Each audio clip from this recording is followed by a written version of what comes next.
Good morning, fellow shapers of the future. Welcome back. We've got a very fine day here, or morning. It's quite early in the morning, as you can hear by the birds doing their dawn chorus. It really is a delight to hear.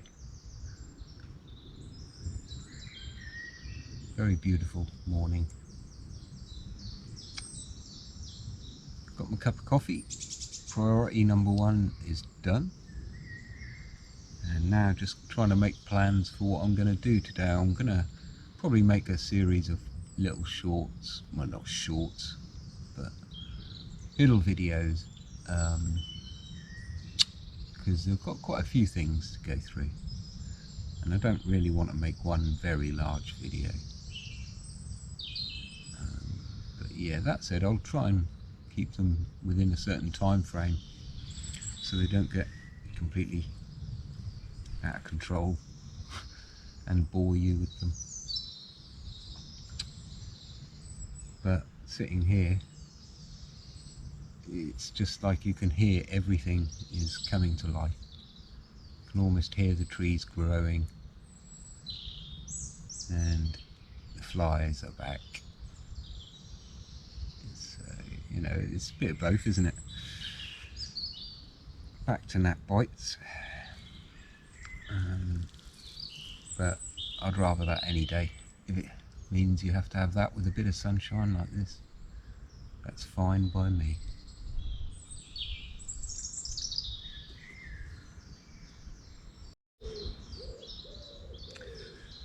So I think we'll start off today with the cuttings.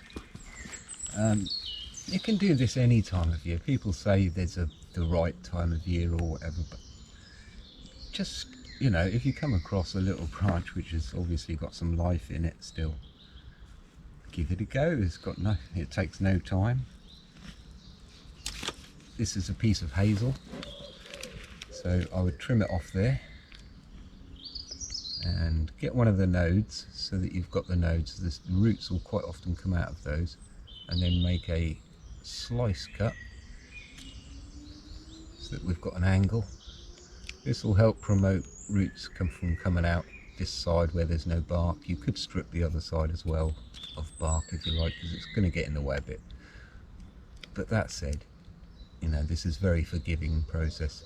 These things love hazel, loves to be planted in this kind of way. It's very much like a bramble. There, it doesn't take much. And that really is pretty much ready to go. You could get some rooting compound hormone or something. But we shall go for a little walk. And I'll just show you. Because just over here,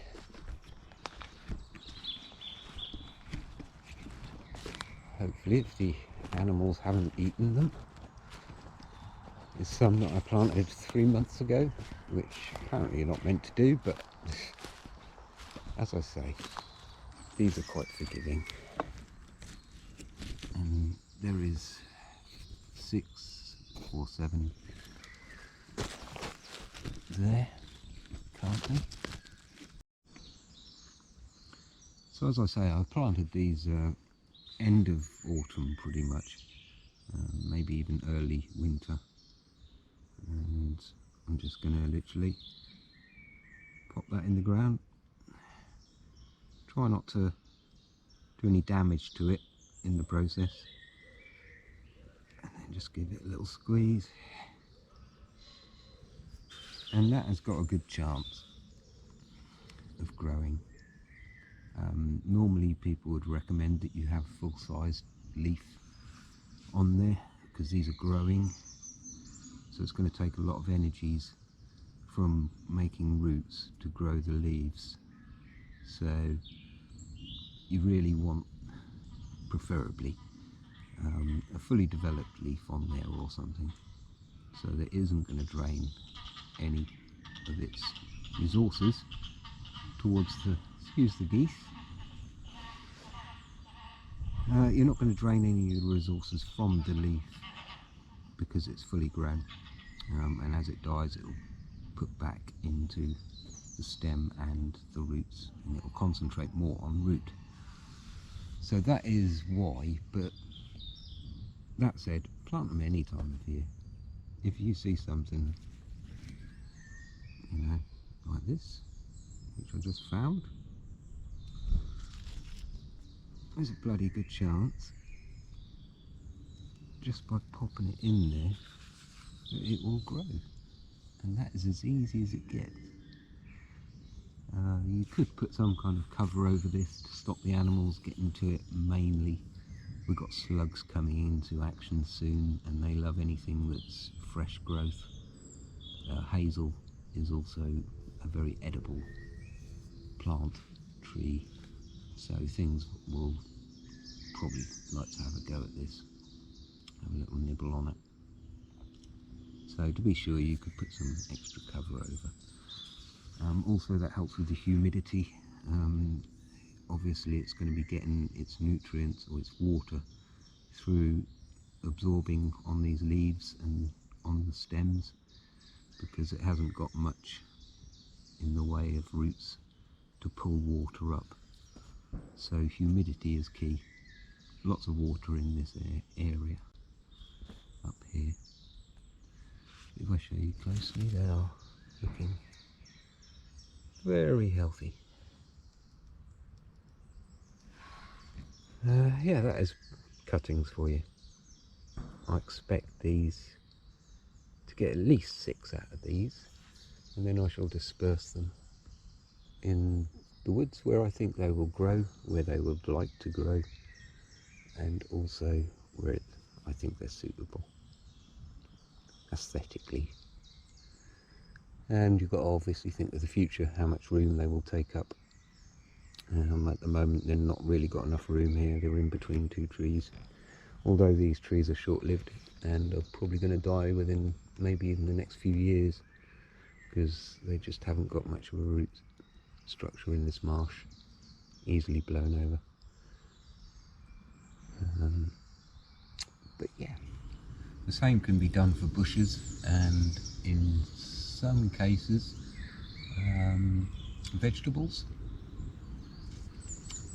I'm sure you've all seen where you can just continuously grow the same onion over and over by just eating the right parts of it and leaving the rest to grow on and on.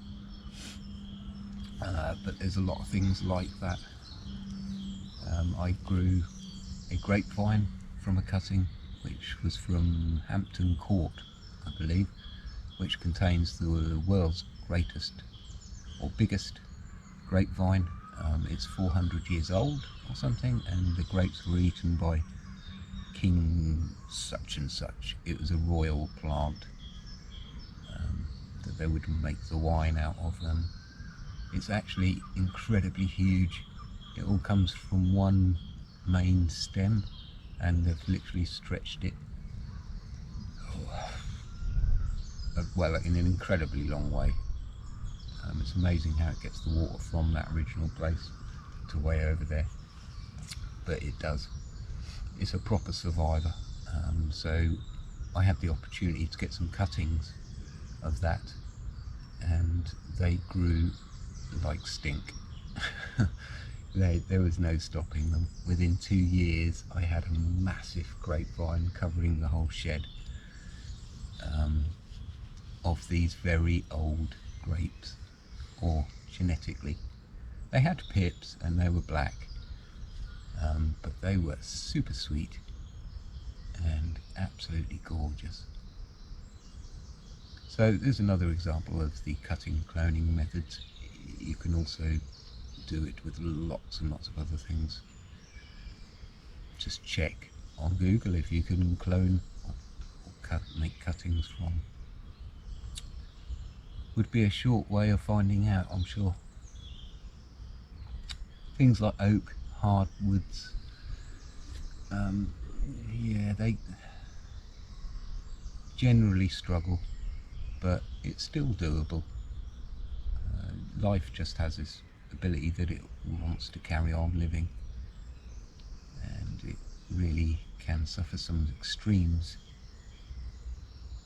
in that process. So there we go.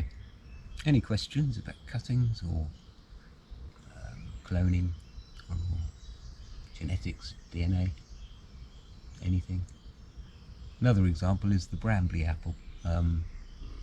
All the Brambley apple trees in this country, I don't think they actually grow anywhere else, or, well, the point is they come from one tree in some old lady's back garden, which had a particularly good growth system, and the apples were really large, and every Brambley apple since then has been taken originally from that tree. So if you think how many Brambley apple trees there are in England now, and the fact that they all came from this little old lady's back garden, it's quite astounding how far you can go with these cuttings. So the world is your oyster. Try it, you've got nothing to lose really, as long as you don't damage the host plant, or it can recover from it quite easily, then it can only be a good thing.